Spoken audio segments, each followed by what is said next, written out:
Bons Ventos e Mania Araguari, todo o Alto Paranaíba. Seja bem-vindo. Bom dia, Lorival.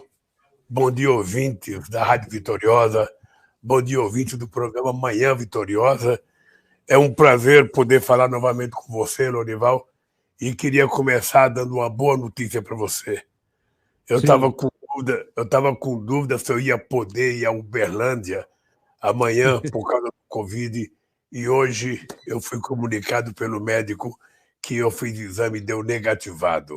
Então significa que amanhã eu estarei em Minas 100% livre do Covid, mas ainda se tiver aglomeração vou utilizar máscara para evitar, abuso com uma doença que a gente ainda não conseguiu debelar. Mas é um prazer voltar a Uberlândia, é um prazer conversar com você, é um prazer conversar com o pessoal do Triângulo Mineiro. Estou à tua disposição, Dorival, para qualquer pergunta que você queira fazer. Só queria te falar que você está percebendo que eu estou um pouco rouco ainda, então eu vou falar um pouco mais baixo para não forçar a voz. Isso deve ser sequela do Covid, na verdade. É verdade. Primeiro, parabéns pelo casamento, agora um homem casado como eu, como o senador Leite Salgado, a gente somos felizes, que Deus abençoe essa família, tá bom, presidente?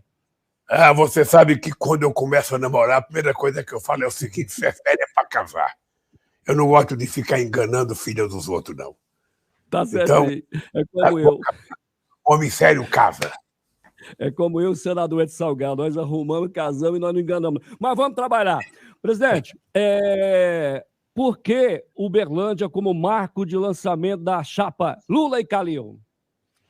Olha, Lorival, primeiro porque Uberlândia é uma das cidades mais importantes desse país, é certamente uma das cidades mais importantes de Minas Gerais, e porque o Triângulo Mineiro é um polo de desenvolvimento, altamente respeitável, tanto no setor de serviços, setor de comércio, setor do agronegócio. Então, é muito importante dar o pontapé inicial numa cidade extraordinariamente grande, uma cidade rica, com problemas como todas as outras cidades brasileiras. E eu acho que eu não poderia, como eu já fui a Belo Horizonte esse ano, já fui a Contagem, já fui ao governador, já fui a Juiz de Fora, eu então tomei a atitude de que seria importante a gente fazer o ato de lançamento da pré-candidatura do companheiro Calil em Uberlândia. Muito bem. O senhor está falando também para Bons Ventos, Araguari, Mania Araguari, todo o Alto Paranaíba, através da nossa Rádio Vitoriosa 105.5. O candidato, pré-candidato, o que o senhor viu em comum em Alexandre Calil para tê-lo como seu candidato ao governo de Minas Gerais? Olha, primeiro eu conheci o Calil uma vez num jantar quando o Pimentel era governador do estado de Minas Gerais, e eu já conheci o Calil do sucesso do Atlético Mineiro, da grande gestão que ele fez no Atlético Mineiro, e depois eu tive o prazer de conhecer o Calil já como prefeito. E na conversa com o Calil eu senti um homem da mais alta competência profissional, um homem disposto a fazer as coisas corretamente, um homem cheio de vontade de trabalhar, cheio de vontade de mudar, e foi interessante porque eu pouco conheci ele, e ele disse para mim isso, acho que era por volta de 2017, 2016, ele disse para mim: olha, eu queria lhe falar que se eu for candidato a presidente, eu vou votar no senhor. Ou seja, ele nem me conhecia direito. Então, eu acho que, depois disso, ele se lança pré-candidato, eu comecei a trabalhar a ideia de que era preciso construir um palanque forte, não apenas para que eu tivesse uma forte eleição no estado de Minas Gerais, mas para que o Calil também fosse eleito governador. E a ideia que eu tenho é que se a gente ganhar as eleições para presidente, a gente ganhar Minas, ganhar São Paulo, ganhar o Rio de Janeiro, a gente pode fazer uma revolução nesse país do ponto de vista do crescimento econômico, da distribuição de renda, porque, na verdade, é isso que está precisando no Brasil. Ou seja, eu queria te dar um número para você ver que loucura, Lorival. As empresas listadas na Bolsa de Valores cresceram no trimestre deste ano 80%. Em compensação, a renda dos 5% mais pobres caiu 34%, segundo o IBGE. Então, toda vez que você ouve falar em crescimento do PIB, crescimento na Bolsa de Valores, você precisa sempre se perguntar se esse crescimento foi repartido com aqueles que trabalham nessas empresas. E, normalmente, o que a gente está percebendo é que não é. É que o rico continua ficando cada vez mais rico, o pobre continua cada vez ficando mais pobre. Nós tínhamos 2.000 pessoas que moravam nas ruas de Belo Horizonte em 2012, hoje nós temos mais de 8.000 pessoas morando na rua. Ou seja, significa que houve um empobrecimento da sociedade brasileira. E eu acho que o Calil, ele tem esse dinamismo, o Calil tem pegada, ele tem disposição. E juntos nós vamos fazer esse país ficar muito melhor, bem melhor, mas muito mesmo melhor. Porque o povo precisa comer, trabalhar, estudar, ter acesso ao lazer, ter acesso à cultura e poder criar sua família em paz e com muita tranquilidade, sem a quantidade de ódios e a quantidade de mentiras que nós temos hoje. Nós estamos às 9h37. Foi o meu escolhido para fazer a dobradinha em Minas Gerais. Muito bem, 9h37, estamos entrevistando aqui o nosso ex-presidente Luiz Inácio Lula da Silva, pré-candidato a presidir novamente, a comandar o país. Uma pergunta aqui, com o senhor presidente, como presidente o senhor estava, claro, Uberlândia foi contemplado com grandes obras, duplicação, Uberlândia-Uberaba, Uberlândia-Catalão, Uberlândia-Trevão, Anel Viário Sul. Para o próximo mandato, qual o grande projeto de governo que o senhor tem para a nossa cidade, para o Triângulo Mineiro e Alto Paranaíba? Olha, eu poderia te dizer que, inclusive, a maior usina de saneamento básico do Brasil foi feita em Uberlândia por nós, que o presidente acabou de inaugurar. Mas fomos nós que começamos a fazer essa obra de saneamento básico. Olha, se a gente for listar a quantidade de obra que nós fizemos, se a gente for listar a universidade, os campos avançados, a Universidade de Uberaba, que nós transformamos a faculdade, as escolas técnicas que nós fizemos, os institutos federais, você vai perceber que nós fizemos uma revolução muito grande nessa região e é preciso fazer muito mais. Porque, veja, se nós quisermos que o Brasil se transforme num país importante no mundo do ponto de vista econômico, que o Brasil possa ser um país levado a sério no mundo, nós precisamos crescer, e para crescer você tem que gerar emprego de qualidade. E para que tenha emprego de qualidade, você precisa investir na educação. Se você não conseguir investir na educação, investir em ciência e tecnologia, investir para formar nossa juventude, o Brasil não vai crescer. É a educação a base do desenvolvimento do país. E nessa educação você formar muitos engenheiros, formar muita gente especializado em engenharia espacial, na informática, porque é isso que vai dar o Brasil. E Uberlândia é uma cidade polo. Uberlândia é uma cidade grande, é uma cidade rica, é uma cidade que cresceu bastante. Então, eu acredito que essa coisa que nós precisamos fazer para o Brasil voltar a crescer. Eu já disse que quando ganhar as eleições, eu pretendo, logo depois da posse, fazer uma reunião com todos os governadores brasileiros eleitos, todos, sem perguntar de que partido é o governador, para que a gente estabeleça as prioridades de cada estado na questão da infraestrutura educacional, na infraestrutura da saúde e também na infraestrutura de rodovia, de ferrovia, para que a gente tome uma atitude conjunta, recuperar a aliança e a relação civilizada entre os entes federados, para que a gente possa fazer a economia brasileira voltar a crescer de verdade. Porque o crescimento que gera emprego, o emprego gera salário, o salário gera consumo, o consumo gera mais emprego, gera mais salário, gera mais comércio, ou seja, e a economia dá um salto de qualidade e a gente vai viver o que nós vivemos em 2010, a gente vai viver o que nós vivemos em 2008, quando mesmo com a quebra do banco Lehman Brothers nos Estados Unidos, eu disse que a crise seria uma marolinha para nós. E ela foi uma marolinha porque a economia terminou 2010 crescendo 7,5% ao ano e o comércio por volta de 14%. Sabe? Então é isso, nós precisamos fazer a roda da economia girar. E para a roda da economia girar, o pobre tem que ter direito de consumo. O pobre tem que ter direito de ter um dinheirinho para comprar um vestido para sua filha, para comprar um sapato para o seu filho, para comprar comida, para comprar caderno de qualidade. Ou seja, é essas coisas que nós precisamos fazer. Nós precisamos garantir às pessoas de que eles vão ter o mínimo necessário para sobreviver com dignidade. E isso depende muito da distribuição de riqueza, depende muito do crescimento econômico. E é isso que nós vamos fazer. Por isso, nós vamos fazer um grande investimento de infraestrutura. Eu tenho consciência que, quando o governo conquista credibilidade, o governo tem que dar o pontapé inicial e colocar dinheiro público para começar a crescer. O governo tem que convencer os empresários privados de que é importante eles participarem desse crescimento.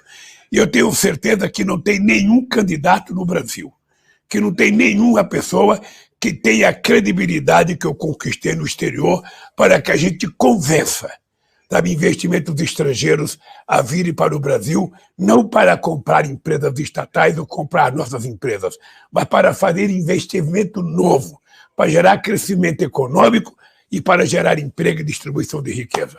É isso que vai acontecer no Brasil. Você vai voltar a sorrir outra vez, Lorival. Você vai começar os teus programas com alto humor, no alto astral, porque você vai perceber que não tem mais criança pedindo esmola nas ruas de Uberlândia. Você vai perceber que não tem mais gente dormindo nas ruas de Belo Horizonte. Você vai perceber que o povo vai estar trabalhando e vivendo dignamente. Você não vai ver mais ninguém na fila do açougue para pegar um osso. Você não vai ver as pessoas ficarem na beira da estrada para pegar um caminhão tombado e roubar a carcaça de frango para comer. Você não vai precisar ver as pessoas ir no fim da feira, quase 1 hora da tarde, para comprar xepa. Não. As pessoas vão ter de viver, sabe, comendo bem e comida de qualidade. E às custas do seu trabalho, às custas do seu suor, às custas da sua capacidade, porque é isso que dá orgulho num homem e numa mulher. O povo de Uberlândia eu conheço bem, de Minas Gerais. Uberlândia teve a promessa. Uberlândia vai voltar a sorrir. O governo que nós temos aqui, o prefeito, Uberlândia está chorando cada vez mais, não tem moradia para o povo está sofrendo aqui. Mas vamos seguindo com a entrevista.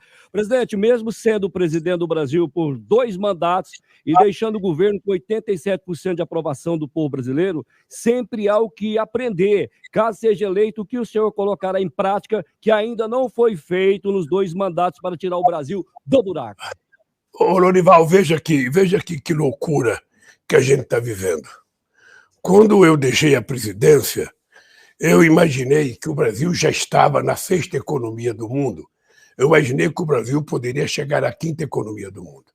Aí deram um golpe na Dilma, prometendo fazer uma ponte para o futuro, e essa ponte que foi feita só ficou um abismo. A ponte não existe. Jogaram o Brasil num buraco. Então, eu estou concorrendo às eleições 10 anos depois que eu deixei a presidência. 10 anos não, 12 anos depois que eu deixei a presidência, e eu estou encontrando o Brasil pior do que quando eu peguei em 2003. Veja que loucura. A inflação está um pouco maior do que eu peguei em 2003. A taxa de juros está maior. Ou seja, você tem um empobrecimento da sociedade que a gente não tinha. Uma dona de casa hoje não pode comprar um botijão de gás, porque aí em Uberlândia deve estar 113, 115 reais. Tem lugar no Brasil que está 150. Você compra um carro e não pode mais encher o tanque de gasolina. Nós temos 33 milhões de pessoas passando fome, segundo o IBGE. Então, o que eu vou fazer de novo? Eu poderia dizer para você, nós, quando governamos o Brasil, só em Uberlândia nós fizemos 25 mil casas do Minha Casa Minha Vida. Quantas casas foram feitas depois que o PT deixou o governo? Quantas casas? Não foi feito casa, porque o Minha Casa Minha Vida foi o maior programa habitacional da história do Brasil. Foram mais de 4 milhões de casas contratadas. Então, o que nós fizemos em Uberlândia de desenvolvimento, o que nós fizemos em Uberaba de desenvolvimento, o que nós fizemos, sabe, nas estradas mineiras, e eu sei que falta muito, porque as estradas mineiras foram quase todas federalizadas e o Aécio, quando era governador, não fez o que tinha que fazer. Porque esse foi o acordo feito com o Malan. Então, o que nós vamos ter que fazer? Imagina a loucura, Lorival.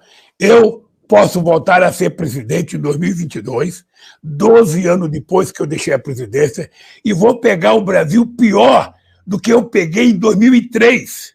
Significa que o problema do emprego é prioridade, o problema da saúde é prioridade, o problema do salário é prioridade, a questão da inflação é prioridade, o custo de vida é prioridade, porque o povo não está mais conseguindo comprar o que comer. Eu vou te dar um número aqui, Dorival, para você ver que absurdo. Tem um número aqui, a cesta básica, que no meu tempo de Minas Gerais, ou melhor, a cesta básica, que em 2010 custava R$206, a cesta básica hoje custa R$667, ou seja, aumentou 222% e o salário mínimo não aumentou. Então você percebe que a gente vai voltar para refazer tudo que a gente já tinha feito e tentar fazer coisas novas. É por isso que eu disse para você no começo da entrevista que eu queria reunir os governadores, ver com os governadores quais são as principais coisas que tem que fazer e a gente fazer junto um pouquinho de dinheiro do Estado, um pouquinho da União, um pouquinho do município, porque tem que envolver todo mundo. Eu vou conversar com os prefeitos como eu conversava quando eu era presidente, porque não é possível o Brasil ser rico ou Minas ser rica se a cidade é pobre. É na cidade que o povo tem escola, é na cidade que o povo quer médico, é na cidade que o povo senta o buraco na rua, é na cidade que a pessoa vive, então a cidade tem que estar bem. Então não é possível você governar a partir de Brasília, esquecendo o Estado e esquecendo a cidade. Então é isso que nós vamos fazer.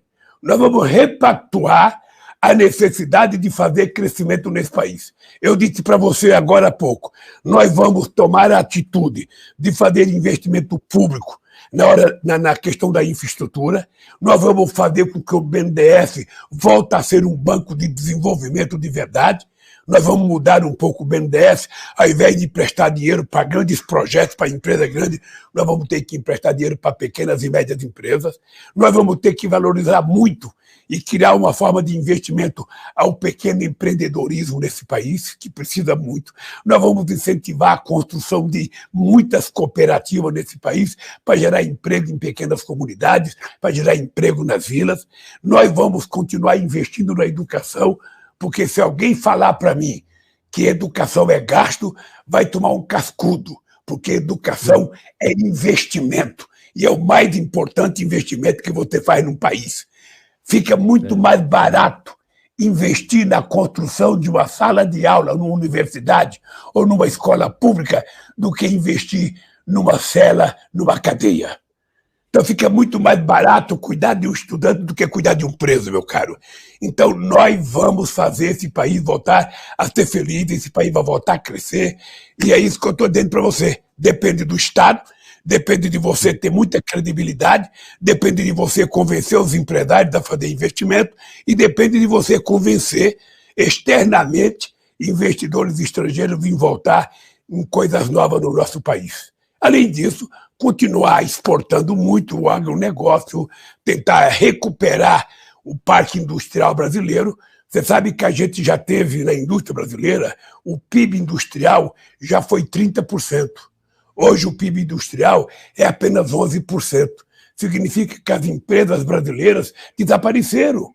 Então nós temos que saber que tipo de empresa nós vamos fortalecer, que tipo de empresa a gente vai querer criar, que tipo de empresa a gente vai fazer. E, sobretudo, Lorival, que tipo de emprego?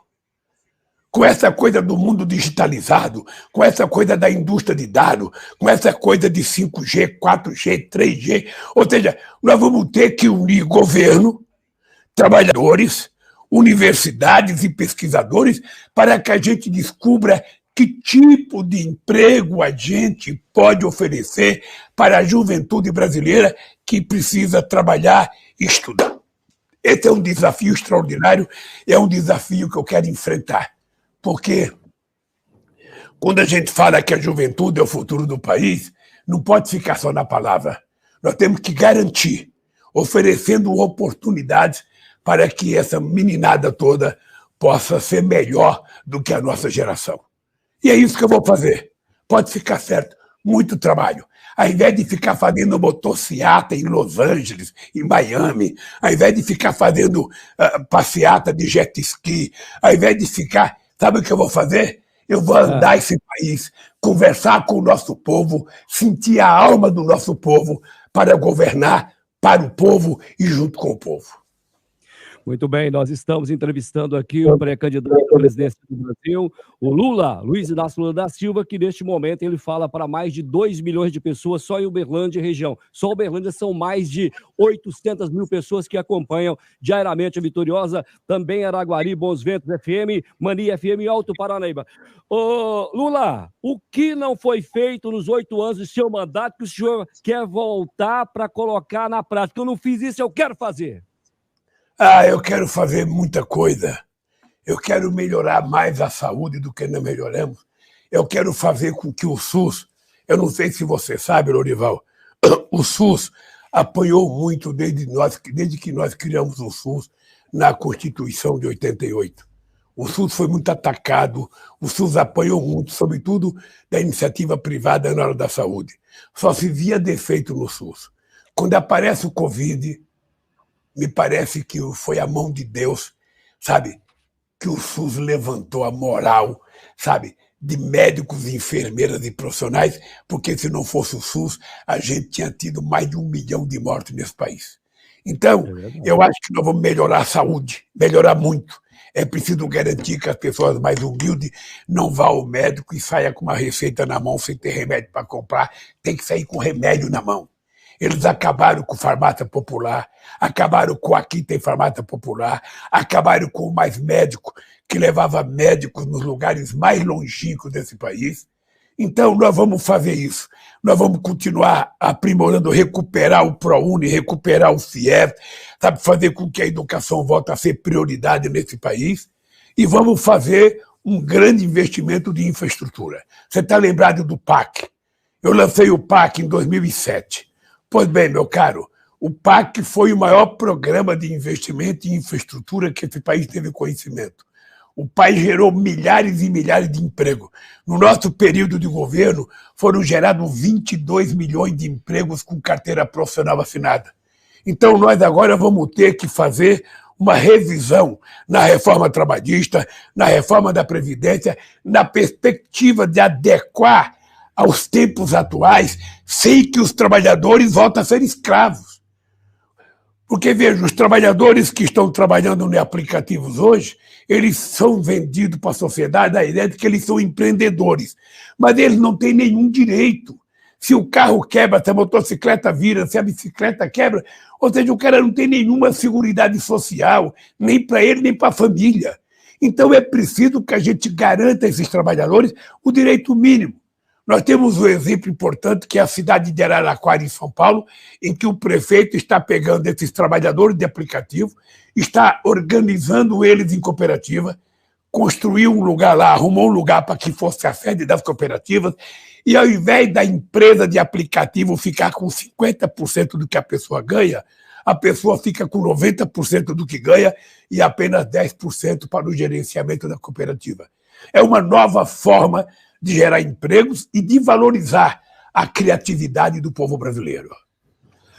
Muito bem. Olha, presente aqui no estúdio da Vitoriosa, acompanha a entrevista, Gilmar Machado, pré-candidato a deputado federal, Dandara, vereadora de Uberlândia, pré-candidata a deputada federal, Patrícia Mello, vice-presidenta do PT de Minas Gerais, os assessores de Gilmar Machado e assessores também da vereadora Dandara. Presidente, como está o debate do Lula com os grandes empregadores deste país? Acredito que atacar de forma muito contundente e esse desemprego seja uma luta muito grande. Como está essa conversa do senhor com os empresários? Olha, primeiro, Lorival, um abraço de coração ao Gilmar, a Dandara e a todos os companheiros e companheiras que estão aí. E eu tinha esquecido, eu quero que você transmita um abraço ao Wellington Salgado, nosso grande senador. Daqui a pouquinho, eu não ia deixar ele fazer uma pergunta para o senhor, nem o Gilmar Machado, mas daqui a pouquinho eles estão aqui no estúdio, o senador também está aqui. Então, dê um abraço para ele. Deixa eu lhe falar uma coisa. Fale. Eu pretendo... Você está lembrado que quando eu ganhei as eleições em 2003, quando eu tomei posse, eu criei um Conselho de Desenvolvimento Econômico e Social. Sim. Esse conselho tinha praticamente 90 pessoas, dentre os quais todos os grandes empresários brasileiros, médios empresários, pequenos empresários, sindicalistas, religiosos. Eu vou recriar o conselho. Talvez eu crie mais de um conselho para separar a parte da agricultura da parte empresarial, quem sabe para separar os grandes empresários dos pequenos empresários. Eu pretendo fazer com que esse país se transforme num centro de debate cotidiano, envolvendo todos os segmentos organizados da sociedade, para que todos assumam a responsabilidade pelo Brasil. Porque você veja, quando eu faço uma reunião com um banqueiro, ele quer saber do teto de gasto, ele quer saber da taxa de juros, ele quer saber do ajuste fiscal. Nunca nenhum banqueiro perguntou para mim: ô presidente, eu queria ajudar o povo de rua. Ô presidente, eu queria acabar com a pobreza. Ô presidente, eu queria participar com o senhor. Eu queria ajudar o Brasil. Não, ele só pensa no dele. Ou seja, então o que eu quero é que toda essa gente pense em ganhar dinheiro, mas essa gente pense em contribuir para que a gente possa acabar com a pobreza. O número que eu te dei agora há pouco, de que as empresas listadas na Bolsa, num trimestre, ganharam 80%, e o salário, sabe, dos 5 mais pobres caiu 34%, é o retrato de que você está lembrado, em 1974, na época do regime militar, a economia crescia 14% nos anos 70, mas não havia distribuição. O crescimento ia só para o bolso de alguns. E nós queremos que o resultado do crescimento seja distribuído, como nós fizemos no meu governo, no governo da Dilma. Ou seja, o que a gente fazia? Todo ano a gente reajustava o salário mínimo. A gente reajustava, sabe, com base na inflação, e dava aumento real em relação ao crescimento do PIB dos últimos 2 anos. É por isso que nós aumentamos o salário mínimo em 74%.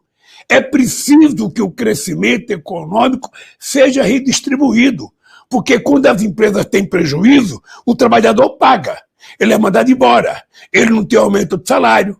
Agora, quando a empresa cresce, ela precisa retribuir aquilo que é a parte do crescimento, precisa ser distribuído para os trabalhadores, porque não existe nenhum patrão que faça a sua empresa crescer porque ele não está lá no chão de fábrica trabalhando. Quem faz a empresa crescer são os trabalhadores. Agora, na hora de repartir o lucro, fica só com um? Não. É preciso rediscutir esse país. Senão a gente não vai ser uma nação civilizada. E para ser uma nação civilizada, todo mundo precisa participar do crescimento e todo mundo precisa participar do resultado. É esse país que eu pretendo construir. É esse país que eu pretendo discutir com a sociedade brasileira. Por isso, nós vamos convocar muitas conferências nacionais para discutir todos os assuntos graves nesse país, para que a gente possa fazer com que a sociedade seja coparticipante, que a sociedade não seja apenas coadjuvante, votando e deixando as coisas acontecer. A sociedade tem que se transformar no sujeito da história, da transformação desse país, sabe, para poder ajudar o governo a governar. Porque, sabe, se você é um governo que você trabalha 24 horas por dia, tem difícil. Agora, quando você é um governo que não trabalha, só faz motociata e fake news, não vai para lugar nenhum. O país é o que está acontecendo com o nosso querido Brasil. Muito bem. Essa entrevista eu iria o dia inteiro, mas a gente sabe que a agenda é grande, a produção já está aqui, Lorival, mas eu tenho aqui o senador Wellington Salgado para fazer uma colocação ao senhor e depois o Gilmar Machado. Senador, à vontade com o Lula.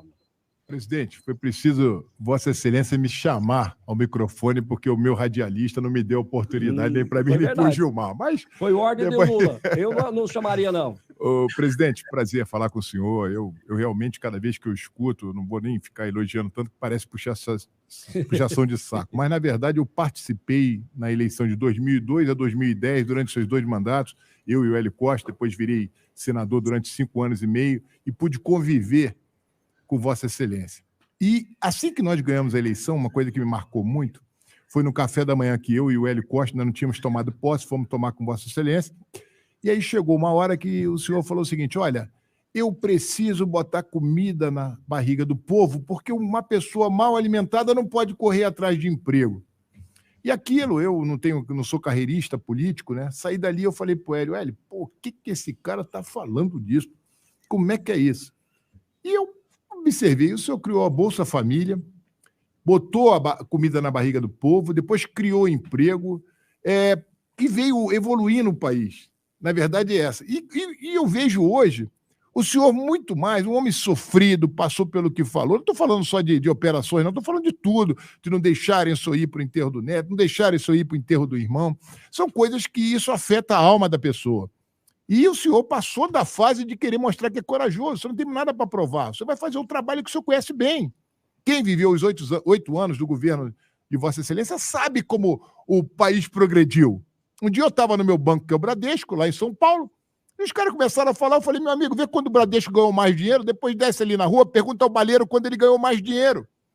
A economia corria, o dinheiro só dá prazer quando ele passa da mão de um para o outro. É a única coisa que faz girar. E o senhor deu dinheiro para esse povo que não consumia, colocou dinheiro na mão dele, todo mundo achava que isso ia gerar inflação. E não gerou inflação. E o povo começou a viver melhor, aí todo mundo andando na rua, saía de tarde, você via aquele movimento na rua. Isso hoje não tem. É o que eu costumo falar para todos que conversam comigo, não adianta ter alguém que não tenha vindo de baixo, que tenha um coração, que saiba como é que já sentiu fome, como é que ia fazer. Isso eu falo. Eu tive amigos como Eduardo Campos, era meu amigo, todo mundo pensa, esses grandes líderes pensavam como o senhor. E hoje eu não entendo como é que pessoas que viveram na fase que o senhor foi presidente ainda podem contestar o tipo de modelo que virá com a sua administração, Vossa Excelência vencendo a eleição. Eu não consigo entender. Mas, pelo menos, presidente, quando eu chego em casa, que o meu filho, que tem 17 anos, fala, pai, pô, o Lula vai lá na universidade, será que daria para levar 3 amigos meus que querem conhecer o Lula? Garoto que não viu a sua administração. Então eu falei, mas por que quer? Não, eles gostam do Lula. E garoto estudando numa boa escola, presidente, tem conhecimento. E o professor também, que leciona lá, fala, pô, arruma um espaçozinho para ver o Lula. Então, quer dizer, ainda há uma esperança nisso. Há uma esperança, porque eu vi a sua administração, presidente. Eu não estou falando aqui que eu li no livro, li jornal, não, eu estava lá, pô. Eu vi o senhor sofrer em momentos difíceis, participei de reuniões fechadas.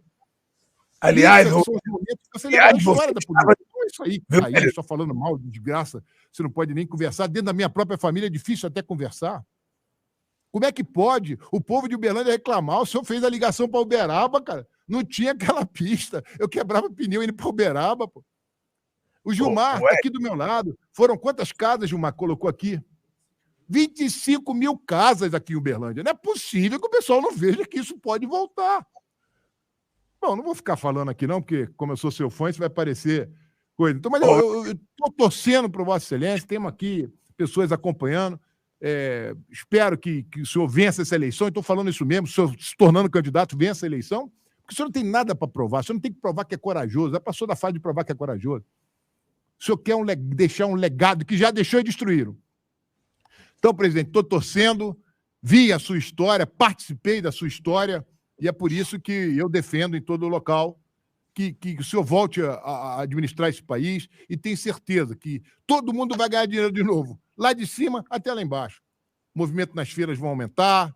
Então é isso que eu estou torcendo. Que o senhor volte e mostre tudo que o senhor já sabe fazer, né? Não vai precisar de 2 anos para aprender como é ser presidente. O senhor já foi. Então nós vamos ganhar aí 2 anos. Que é aquele que ganha, aprende a ser presidente para depois fazer durante 2 anos. Não, o senhor já sabe como é que é.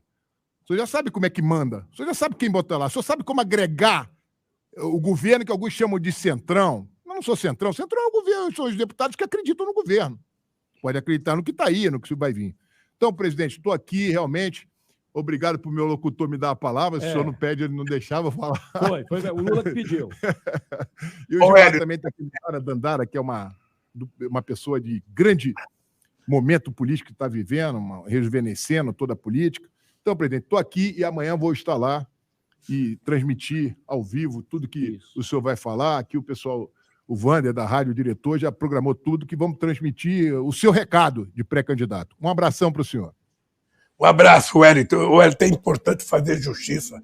Você não estava vendo você estava ajudando a fazer, porque você, enquanto senador, foi um companheiro que deu muita força para que a gente pudesse aprovar as coisas que nós aprovamos no Senado. Por isso, obrigado, Wellington. Wellington, eu só queria dizer uma coisa no assunto que você puxou. Governar não é difícil se você tiver consciência que o país não é teu, que você precisa governar para o povo que te elegeu. Então, todo mundo sabe quais são os problemas do povo brasileiro. Todo mundo sabe. Da pessoa mais pobre à pessoa mais rica, todo mundo sabe que não é normal um país que é o terceiro produtor de alimento do mundo ter 33 milhões de pessoas com fome. Todo mundo sabe que o Brasil é o primeiro produtor de proteína animal do planeta Terra. Não é possível as pessoas ficarem atrás de osso ou atrás de carcaça de frango. Todo mundo sabe que esse país precisa de obras de infraestrutura para gerar emprego. As cidades não têm saneamento básico, muitas cidades não têm aquilo que é o mínimo necessário, falta asfalto, falta iluminação em muitas cidades brasileiras. É preciso que a gente faça dessas coisas para gerar emprego. Quando nós criamos o PAC em 2007, a gente acertava com as empresas para contratar os trabalhadores da cidade para gerar emprego na cidade. Olha, se você tiver emprego, se você tiver educação, se você tiver área de lazer para essa juventude e ele estiver estudando, você vai ter menos violência na rua, vai ter menos assalto de celular, vai ter menos assalto de qualquer coisa. Porque é a miséria que às vezes cria o ímpeto das pessoas fazerem coisas que eles não fariam normalmente. Então, é preciso que a gente leve em conta que o Estado precisa cumprir com a sua função com as comunidades.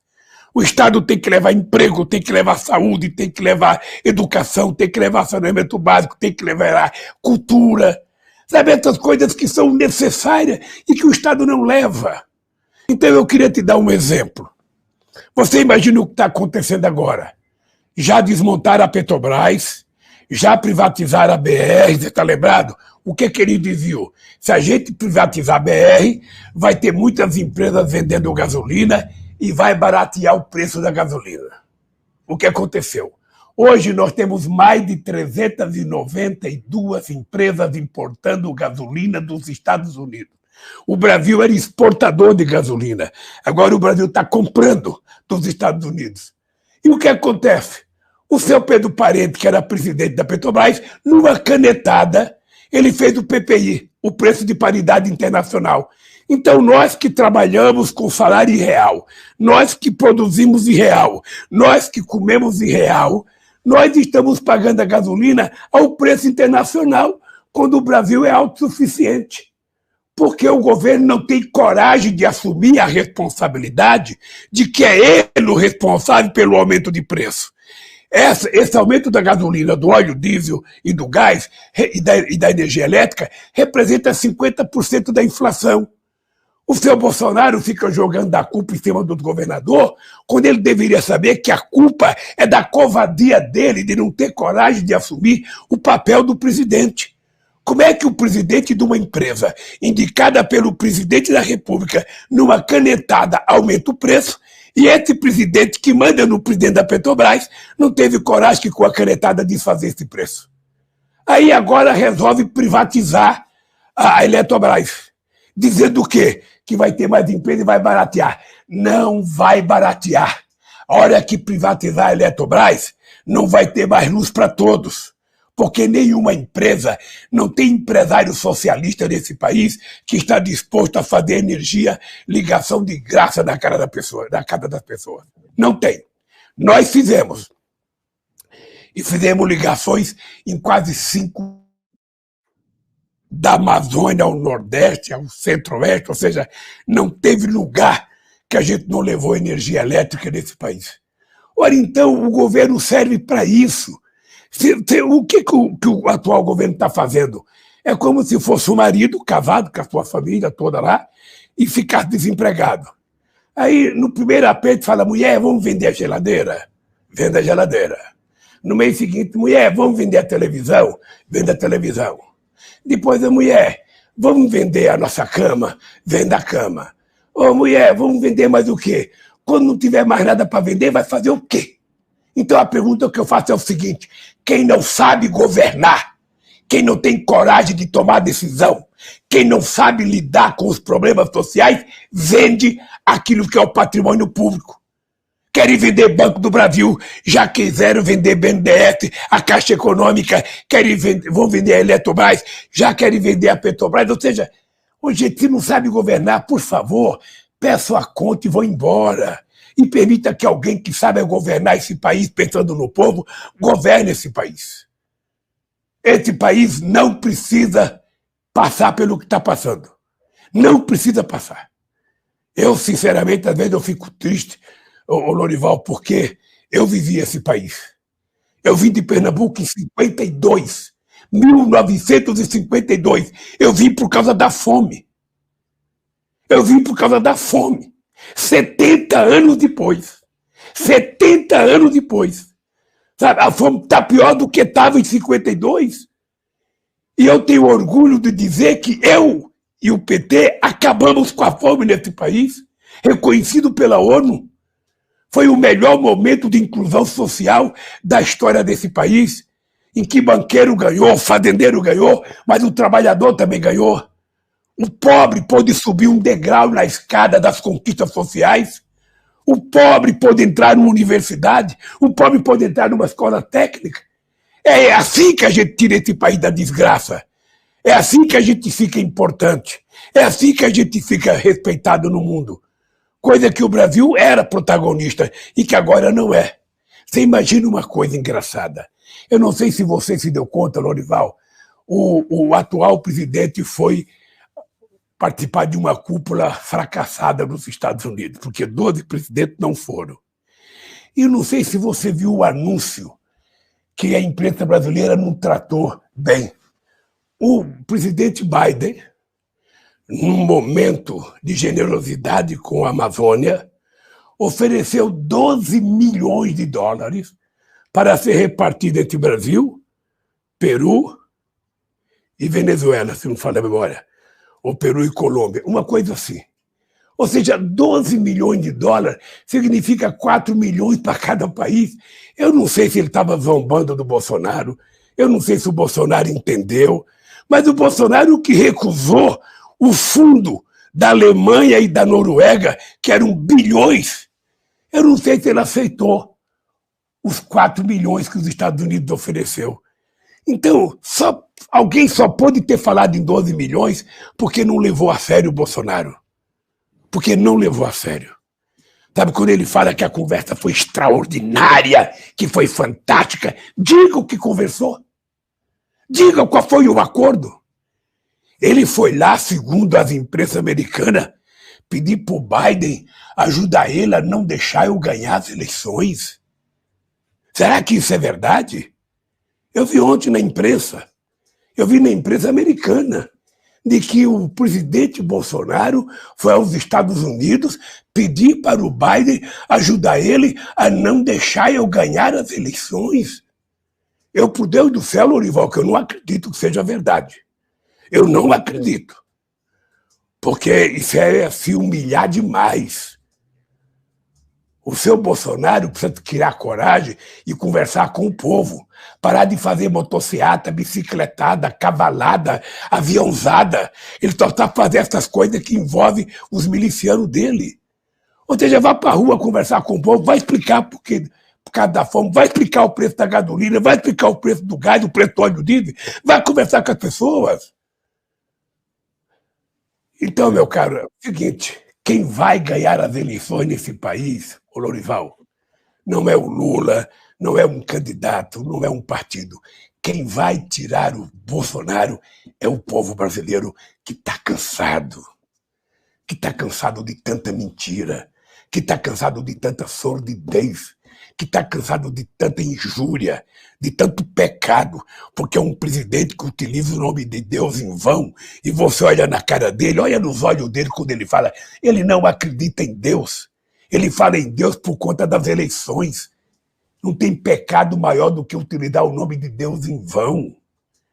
Sabe, então, o cidadão que tem um comportamento leviano como ele tem, que ofende a Suprema Corte, que ofende a Câmara, que ofende o Senado, que ofende o sindicato, que ofende as mulheres, que ofende negro, que ofende estudante, que não quer fazer universidade. Que loucura que é essa? Que loucura! O que esse cara pensa que ele está fazendo nesse país? O que esse cara pensa que representa? Então nós vamos ter que recuperar esse país para o povo brasileiro. Nós vamos ter que recuperar esse país para o povo brasileiro.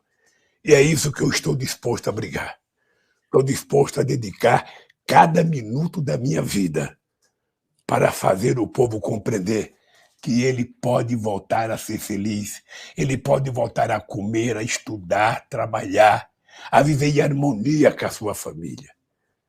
Sabe, não utilizar a religião em vão, não utilizar a religião quando você está tratando da sua espiritualidade, da sua fé. Você tem que ter respeito. Você tem que ter respeito com você, respeito com Deus, respeito com os outros que estão vendo você falar. Não fale bobagem, porque você está cometendo uma heresia. E você, Bolsonaro, cada vez que fala em Deus, você está cometendo uma heresia, porque se tem uma coisa que você não acredita em Deus, pelos pecados que você comete. Bom, só para terminar, presidente, estou vendo aí rapidinho, boa palavra, a pergunta aí do senador, a colocação. A Dandara, que é pré-candidata, aqui tem 3 pré-candidatos a deputado federal, então a Dandara vai só falar um bom dia para o senhor e também o Gilmar Machado, que a gente sabe que o senhor já tem que encerrar, a gente entende. Fique à vontade, Dandara, bom dia. Obrigada, Lorival, obrigada, ouvintes da rádio. Quero mandar um abraço grande para o nosso eterno presidente Lula. Quero dizer para você, Lula, que quando deram o golpe na presidenta Dilma, prenderam o senhor injustamente, eles tinham o objetivo de destruir o PT, tentar desmoralizar as nossas lideranças, mas não conseguiram. Nas eleições de 2020, a vereadora mais votada de Uberlândia é uma mulher jovem, trabalhadora, professora do PT, mostrando que em Uberlândia, na região do Triângulo Mineiro, o PT está vivo, está forte, está ousado e está muito combativo. Estamos organizando tudo aqui em Uberlândia para fazer uma festa, um ato bonito no dia de amanhã. Quero convidar mais uma vez toda a população de Uberlândia, do Triângulo Mineiro, da região, para estar com a gente na Unitri, 5 da tarde, com o nosso presidente Lula e com o nosso pré-candidato ao governo, Alexandre Calil. Obrigado, Lorival, obrigado, ouvintes. Até amanhã, presidente. O presidente, só lembrando uma falha minha aqui também, aqui no estúdio, uma outra pré-candidata, a Patrícia Mello, que é vice-presidente do PT em Minas Gerais, a estadual. Desculpa a minha falha. Pode falar, presidente. Presidente Lula, eu quero cumprimentá-lo, dizer que Uberlândia vai acolhê-lo de braços abertos, estamos preparando aqui com muita força, porque nós temos certeza que o senhor vai democratizar de novo o orçamento. Não vai ter orçamento secreto mais. Eu tive a oportunidade de ser seu líder no Congresso, na área do orçamento, na comissão mista de orçamento, e não tinha orçamento secreto. O orçamento era aberto, discutido com toda a população. E eu tenho certeza também, senhor presidente, o senhor vai voltar 12 anos depois e vai fazer com que, não é para Uberaba, mas é para o Triângulo, para Minas, para o Brasil, a planta de amônia vai voltar. O senhor começou e o senhor vai retomar porque eles deixaram e pararam, porque nós precisamos de novo, o nosso agronegócio, a agricultura familiar precisa de produtos, precisa de fertilizantes, e eu tenho certeza que o senhor vai fazer. Então, amanhã, 17 horas, aqui na Unitri, todos estamos aqui aguardando o senhor, e a todos que estão nos ouvindo. Obrigado, grande abraço. Obrigado, Gilmar, obrigado a todos vocês, obrigado a Patrícia Mello, de ver que amanhã eu estarei aí com muita vontade de ouvir, quero ouvir as pessoas falarem, quero aprender um pouco mais, e, na medida do possível, quero abraçar o maior número de pessoas possível. Estarei amanhã, Lorival. Eu espero que você esteja lá também, Lorival, para mim te dar um abraço pessoalmente. Estarei com o maior prazer. Já acabou o Covid. Não, abraçarei com o maior prazer. Aqui a única coisa que você pode pegar de mim agora é muita harmonia, muita solidariedade, muita fé, muito humanismo e muito carinho. É isso que eu tenho para dar. Agradeço o senhor, toda a sua equipe aí, e também aqui em Uberlândia, tá? O senador quer falar, não vai falar não, senador. A rádio é do senhor, até mas não vai falar não, viu? O meu diretor, Wander Tomás, já falou assim, é hora do presidente descansar. Obrigado, presidente. Só para terminar, alguma colocação que eu não fiz, o senhor gostaria de falar para o povo de Uberlândia e do Brasil? Olha, só dizer para vocês o seguinte, é que eu estou com muito orgulho para ir amanhã. Eu sempre achei Uberlândia uma cidade maravilhosa, uma cidade que é um modelo de desenvolvimento, um modelo de crescimento. Ou seja, na hora que a gente estabelecer mais justiça nesse crescimento, para que seja mais distributivo, Uberlândia vai ser uma cidade ainda melhor do que é, uma cidade modelo para esse país, se Deus quiser. E isso o PT quer contribuir, por isso que a gente vai amanhã a Uberlândia. Quero dar um abraço nos trabalhadores, nos bancários, nos comerciários, nas pessoas desempregadas, nas pessoas empregadas, nos empresários, ou seja, nos católicos, nos evangélicos, ou seja, pode ficar certo que amanhã tem abraço para todo mundo aí na nossa querida Uberlândia. Muito obrigado, um abraço, presidente, que Deus te acompanhe. Amém, querido. Então tá, tchau. Bom, então aí foi a entrevista que nós transmitimos através das rádios.